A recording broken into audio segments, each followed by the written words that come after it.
Ephesians 2, 1 through 2a, the Amplified Classic. And you he made alive, when you were dead, slain by your trespasses and sins, in which at one time you walked habitually.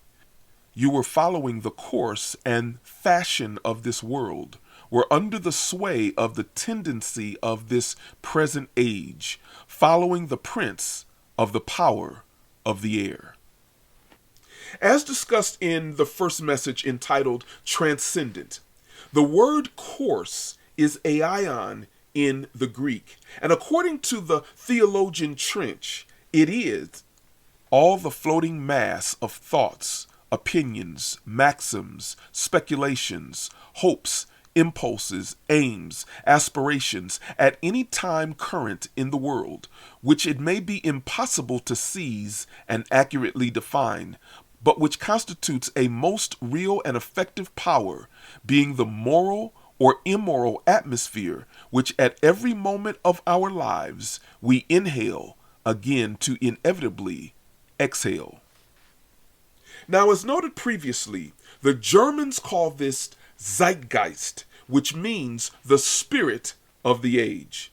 It is the general trend, thoughts, feelings, and characteristics of a time period, or you could say the nature or essence of a time period. It is that which defines a particular period of time. Now, it's very important to understand that the current zeitgeist in America is called pop culture or popular culture. I think the best analogy is that of a river.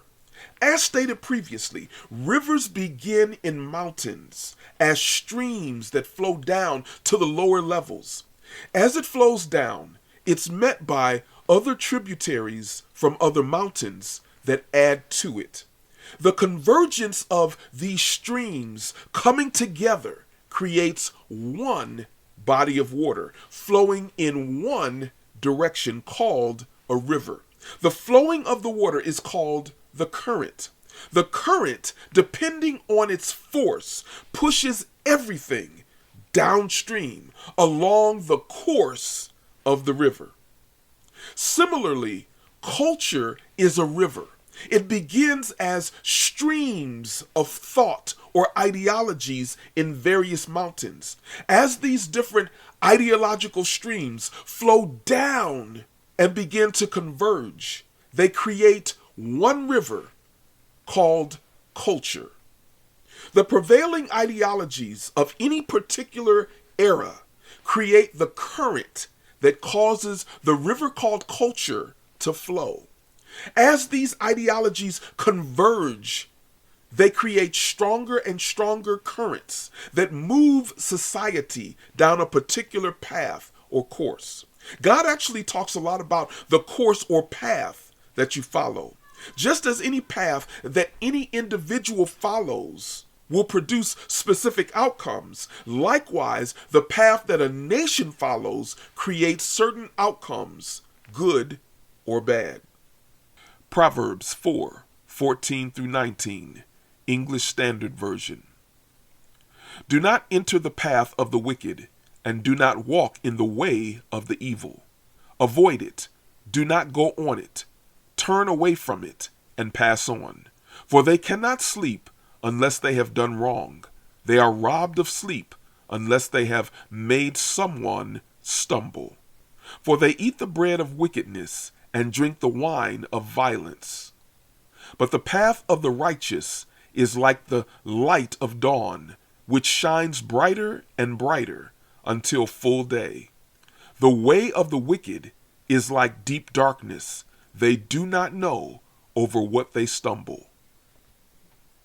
The path or course that a person or nation travels is directly linked to their prevailing thought process or ideology. In America, the prevailing ideologies are humanism, secularism, and postmodernism, just to name a few. This has created a godless and wicked path and trajectory for our nation.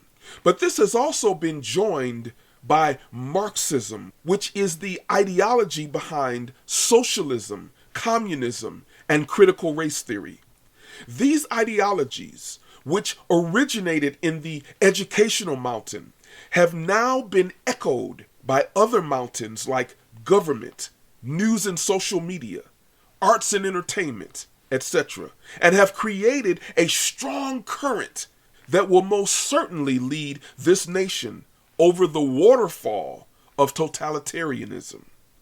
Every believer and citizen must therefore recognize and rise above these atheistic and satanic ideologies and begin to push back on the culture. As citizens of heaven, we have an obligation to fight against any ideology that would lead to the certain destruction of this nation through socialism and communism, because they are a direct threat against the kingdom of heaven and America.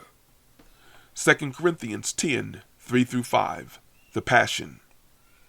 For although we live in the natural realm, we don't wage a military campaign employing human weapons, using manipulation to achieve our aims.